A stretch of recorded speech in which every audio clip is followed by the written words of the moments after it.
Uncle, तपाईँ के सोचेर यहाँ गाउँमा सेलुन खोल्नु भयो? तपाईँ त बाहिर बस्ने मान्छे, घरतिर बस्ने मान्छे, अनि यहाँ गाउँमा किन सेलुन खोल्नु भयो? हेर बाबु, म त सहरतिर बस्ने मान्छे साँच्ची हो। तर मैले के सोचेँ भने कति दिन गाउँमा नबस्नु या सहरैतिर बस्नु। धेरै भयो पहाडतिर 11 वर्ष काठमाडौँ बसे। कति काठमाडौँको मान्छेलाई मात्रै सेवा गर्नु। यसो आफ्नो भित्र भएको कला गाउँतिर पनि यसो देखाउँ कि भनेर गाउँतिर बसेको।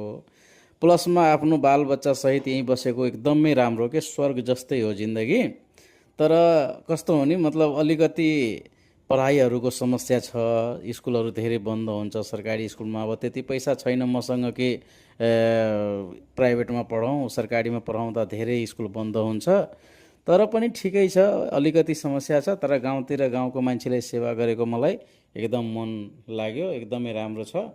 अरू सबै ठिकै छ। त्यही भएर त्यही सोचेर गरेको। आफ्नो भित्री मुटु र आत्माले काम गर्ने हो भने बाबु, जहाँ पनि मान्छे मन पराउँछ, कमाउँछ पनि, सबै ठिक हुन्छ क्या। भित्रैदेखि राम्रो काम गर्नुपर्छ।